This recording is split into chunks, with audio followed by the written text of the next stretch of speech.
बिस्मिल्लाहिर्रहमानिर्रहीम। आज के इस वीडियो लेक्चर में हम बात करेंगे कैरेक्टर डेटा टाइप के बारे में। इससे पहले जो हमने डेटा टाइप्स डिस्कस किए हैं उनमें इंट, फ्लोट, शॉर्ट,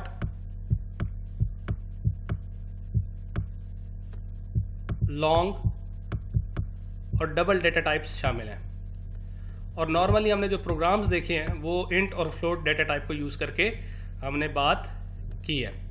आज के इस लेक्चर में हम बात करेंगे कि कैरेक्टर डेटा टाइप कैसे काम करेगी, किस तरीके से यूज़ होगी, और कैरेक्टर डेटा टाइप में हम वैल्यूज़ कैसे स्टोर करेंगे, और कैरेक्टर डेटा टाइप में और बाकी डेटा टाइप्स में आखिर डिफरेंस क्या आ गया। ठीक है, और हम आस्की वैल्यूज़ के ऊपर बात करेंगे। साथ ही हम प्लस एंड माइनस ऑपरेटर की बात करेंगे। कैरेक्टर डेटा टाइप पे अगर अप्लाई होगा तो किस तरीके से काम करेगा। एक चीज़ जहन में रखिएगा, हम कैरेक्टर डेटा टाइप उस वक्त यूज़ करेंगे जब हमें एक सिंगल कैरेक्टर को स्टोर करवाना होगा। यानी जब हम एक सिंगल कैरेक्टर को स्टोर करने की बात करेंगे तो फिर हम कैरेक्टर डेटा टाइप का इस्तेमाल करेंगे। अगर हमारे पास मोर देन वन कैरेक्टर को स्टोर कराना है तो फिर हमारे पास कैरेक्टर डेटा टाइप इस्तेमाल नहीं होगी। यानी एक सिंगल कैरेक्टर अगर मुझे स्टोर करवाना है तो फिर मैं इस कैरेक्टर डेटा टाइप को स्टोर करूंगा। फॉर एग्जांपल, अगर मैंने किसी पर्सन का जेंडर स्टोर कराना है तो जेंडर में अगर मैं तो मेल पूरा कंप्लीट स्टोर करवाना चाहता हूं तो फिर तो मैं कैरेक्टर डेटा टाइप इस सिंगल कैरेक्टर डेटा टाइप को इस्तेमाल नहीं कर सकता। हाँ, अगर मुझे एक character M for male and F for female store करवाना है तो फिर तो ये बात बिल्कुल दुरुस्त है, मैं इस चीज़ को यूज़ करूँगा। तो जहाँ पे मुझे एक कैरेक्टर स्टोर करवाने की ज़रूरत पड़ेगी वहाँ पे मैं कैरेक्टर डेटा टाइप का इस्तेमाल करूँगा। अब मैं वेरिएबल किस तरह बनाऊंगा, जिस तरीके से पहले हम बनाते हैं कैरेक्टर CH। अब एक चीज़ और कि कैरेक्टर डेटा टाइप जो है वो आपके पास 1 बाइट की मेमोरी लेती है। तो ये आपने ज़रा ध्यान में रखनी है कि कैरेक्टर डेटा टाइप कितने बाइट मेमोरी ले रही है, 1 बाइट मेमोरी ले रही है। तो अगर मैं इसमें वैल्यू इस तरह असाइन करूँगा तो ये चीज़ गलत है। आप कभी भी कोई सिंगल कैरेक्टर इस तरीके से कैरेक्टर डेटा टाइप में असाइन नहीं कर सकते। इसको असाइन करने के लिए आपको सिंगल कोटेशंस के अंदर कैरेक्टर को मेंशन करना होगा। अगर सिंगल कैरेक्टर कोटेशन के अंदर मैं कैरेक्टर को मेंशन करूंगा तो ए यहाँ पे स्टोर करेगा। अब देखें, मैंने इसके 2 ब्लॉक्स बनाए हैं। अब दूसरे ब्लॉक में क्या आएगा इस चीज़ को हम थोड़ी देर बाद डिस्कस करेंगे। ठीक है, यहाँ पे अभी तक मैंने सिर्फ एक ब्लॉक बनाया जिसमें मेरे पास 2 ब्लॉक बनाए जिसमें मैंने एक कैरेक्टर स्टोर कर दिया। यानी मैं कहता हूँ ये आपके पास क्या आ गया, वो कैरेक्टर है जो आप इस कैरेक्टर डेटा टाइप में स्टोर करने जा रहे हैं। वो कैरेक्टर आपके पास आ चुका है यहाँ पे। अच्छा, अब CH is equal to CH plus 1। अच्छा स्टूडेंट्स, अगर मैं A में 1 प्लस 1 करूँ तो आपके पास क्या हो जाएगा, अगला कैरेक्टर। तो अगला कैरेक्टर क्या बनता है मेरे पास, B। तो आपके पास अब अगर मैं CH इक्वल टू 65 करूँ इंटीजर वैल्यू, तो क्या ये एरर है। अब इस चीज़ को समझने के लिए कि ये एरर है या नहीं है, हम देखते हैं कि ये स्टेटमेंट आखिर करेगी क्या हमारे पास। क्या ये एरर जनरेट करके देगी, नहीं देगी। अगर एरर नहीं होगा तो फिर किस तरीके से बिहेव करेगी, आखिर इसका पर्पस क्या है, इंटीजर वैल्यू में कैरेक्टर में कैसे स्टोर कर सकता हूँ। तो उस चीज़ से पहले कि मैं आपको ये बताऊँ कि इंटीजर वैल्यू कैसे स्टोर होगी या क्या करेगी, हम आस्की टेबल देखते हैं। मैंने कुछ चीज़ें यहाँ पे हाईलाइट की हैं स्टूडेंट्स। आस्की टेबल में 2 चीज़ें आपके पास इन्वॉल्व हैं, एक डेसिमल वैल्यू और दूसरा उस डेसिमल के अगेंस्ट कैरेक्टर। अगर आप देखें 0 1 2 3 4 5 6 7 8 9, 0 के अगेंस्ट 0 अगर डेसिमल वैल्यू होगी तो उसके अगेंस्ट नल कैरेक्टर होगा, और नल कैरेक्टर को हम नॉर्मली /0 के साथ भी रिप्रेजेंट करते हैं। तो अगर मेरे पास 0 1 2 3 4 कैरेक्टर्स होंगे तो उनके अगेंस्ट डेसिमल वैल्यूज कौन सी हैं, 49 से लेकर आपके पास 57 तक। इसी तरह आप ये चीज़ देखें, अगर आपके पास कैरेक्टर A है तो A के अगेंस्ट मेरे पास वैल्यू क्या है, 65। तो मैं अगर किसी कैरेक्टर को कोई इंटीजर वैल्यू असाइन करूंगा तो मैं उसको असाइन कर सकता हूं, और वो इंटीजर वैल्यू आपके पास क्या कैरेक्टर की क्या कंसिडर हो रही है, आस्की वैल्यू, डेसिमल वैल्यू से हम कह रहे हैं। अगर मैं 65 स्टोर करवाऊंगा तो बैक एंड पे जो कैरेक्टर स्टोर करेगा वो क्या स्टोर करेगा, A। इसी तरीके से लोअर केस में अगर मैं बात करता हूँ 97 से लेकर मेरे पास 122 तक कैरेक्टर्स अवेलेबल हैं जो कि आपको यहाँ पे नजर आ रहे हैं। अब हम बात कर रहे हैं कि CH equals to single quotations में A। स्टूडेंट्स, अब मैं सिंगल कोटेशंस में A की बात कर रहा हूँ, और मैंने कहा था ये 2 पोर्शन है और एक पोर्शन को हम डिस्कस करेंगे।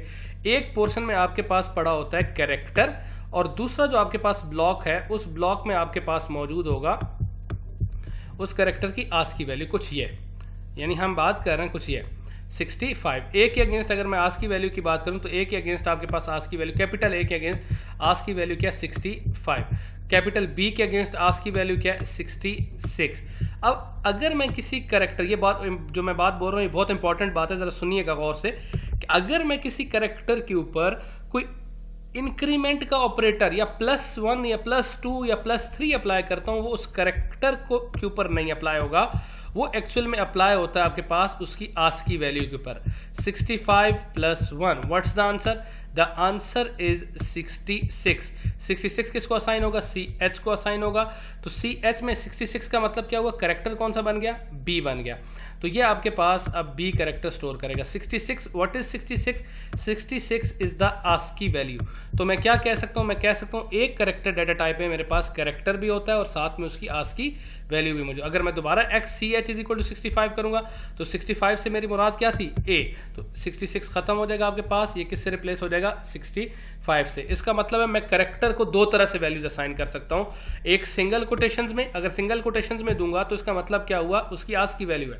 और अगर मैं आपके पास सिंगल कोटेशंस के बगैर दूंगा तो इसका मतलब है, सॉरी, सिंगल कोटेशंस में दूंगा तो इसका मतलब है कैरेक्टर है, और सिंगल कोटेशंस के बगैर दूंगा तो कोई इंटीजर वैल्यू होनी चाहिए। हाँ, अगर मैं सिंगल कोटेशंस के बगैर ऐसे लिख रहा हूं तो ये स्टेटमेंट हम पहले भी देख चुके हैं, स्टेटमेंट क्या है? एरर है। तो ये पर्टिकुलर स्टेटमेंट जिसको मैं अभी हाईलाइट कर रहा हूं, ये स्टेटमेंट और ये दो स्टेटमेंट्स जो हैं हमारे पास, ये दोनों स्टेटमेंट्स आपके पास सेम है। यानी मैं ये कह सकता हूं ये दोनों स्टेटमेंट क्या है? बिल्कुल एग्जैक्टली सेम है। अब मैं अगर सिंगल कोटेशन में CH = 0 प्लेस करता हूं तो आपके पास क्या होगा? 0, और 0 के अगेंस्ट मेरी 0 इज अ कैरेक्टर। 0 आपके पास क्या है? कैरेक्टर है। तो इस कैरेक्टर के अगेंस्ट मेरे पास जो आस्क की वैल्यू है वो क्या पड़ी है? 48 पड़ी है। आपके पास क्या हो गई? इसकी आस्क की वैल्यू हो गई। ठीक हो गया। इसी तरीके से अगर मैं CH1 = 0 करता हूं, स्टूडेंट्स ये चीज ध्यान में रखना, ये दोनों स्टेटमेंट्स सेम नहीं है। इस केस में मैं 0 आस्की की बात कर रहा हूं और इस केस में मैं 0 कैरेक्टर की बात कर रहा हूं। तो यहां पे मेरे पास नल कैरेक्टर स्टोर होगा और उसके अगेंस्ट आस्क की वैल्यू आपके पास क्या आएगी? 0 आएगी आस्क की वैल्यू। आस्क की वैल्यू आपके पास कुछ ये आ गई और यहाँ पे आपके पास क्या आ गया? ये आपके पास कैरेक्टर है। अगर मैं इसके आस्क की टेबल की बात करूं तो कुछ यूं था। अगर आप देखें डेसिमल जीरो का केस कौन सा है? ये वाला।